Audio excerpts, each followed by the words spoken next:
વિશ્વામિત્રી નદી રિવાઇવલ પ્રોજેક્ટમાં ભ્રષ્ટાચારના આક્ષેપોને લઈ વિજિલન્સ તપાસની માંગ કરાઈ। વડોદરા શહેરમાં વિશ્વામિત્રી નદીમાં ગત વર્ષે પૂરની પરિસ્થિતિ સર્જાઈ હતી, ત્યારે કરોડો રૂપિયાનું નુકસાન થયું હતું।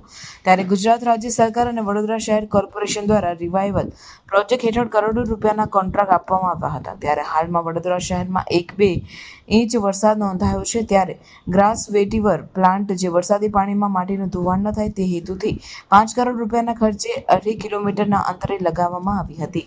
ત્યારે હાલમાં આ તમામ ગ્રાસ વેટીવર પ્લાન્ટ ધોવાણ થઈ ગયો હતો।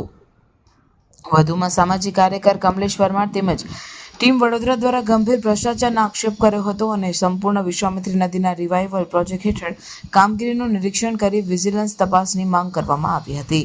વડોદરા શહેરમાં આવેલ જે નાગાવાડા વિસ્તાર છે, આ વિશ્વામિત્રી નદીની અંદર જે કહેવાય છે કે વરસાદી પાણી જવાની જગ્યા ઉપર જે તે સમય પર ગાયકવાડી શાસનની અંદર વરસાદી પાણી જતા હતા, પરંતુ હાલમાં ગટરના મળમૂત્રવાળા પ્રદૂષિત પાણી જે હાલમાં પણ છોડાઈ રહ્યા છે। સાથે જે કહેવાય છે કે ટૂંક સમય પહેલે વડોદરા શહેરમાં વિશ્વામિત્રી નદી જે રિવાઇવલ પ્રોજેક્ટના નામ પર જે કરોડો રૂપિયા જે ગુજરાત રાજ્ય સરકારે ફાળવણી કરવામાં આવી, પરંતુ ક્યાંક ને ક્યાંક લાગી રહ્યું છે કે મસ્ત મોટા પાયે ભ્રષ્ટાચાર થયો છે। આ ખુલ્લો સાબુતી છે, કારણ કે હાલમાં તમે જોશો કે વિશ્વામિત્રીના પટની આજુબાજુના વિસ્તારની અંદર કોઈ પણ જાતની સફાઈ થઈ નથી। હાલમાં પણ જે ગંદકીનું સામ્રાજ્ય યથાવત છે, એટલે કહેવાનો મતલબ કે જે વિશ્વામિત્રીના નામ પર જે 100 દિવસની કામગીરી પૂર્ણ કરવાની વાત થઈ રહી છે, પરંતુ ક્યાંક ને ક્યાંક મોટા પાયે ભ્રષ્ટાચાર થયો છે। ત્યારે હું આપના ન્યૂઝના માધ્યમથી અપીલ કરું છું કે વડોદરા શહેરના જે પણ જવાબદાર વ્યક્તિઓ સાથે ગુજરાત રાજ્યના જે સરકારના જે પણ જવાબદાર વ્યક્તિઓ આના ઉપર સંપૂર્ણ વિજિલન્સ તપાસ કરે અને આની અંદર જે પણ લાગતા વળગતા અધિકારીઓ હોય, કોન્ટ્રાક્ટરો હોય અથવા નેતા હોય, તમામની જો સાઠગાંઠ હોય તો ચોક્કસથી કાયદાકીય કાર્યવાહી થવી જોઈએ તેવી અમારી ખાસ માંગણી છે।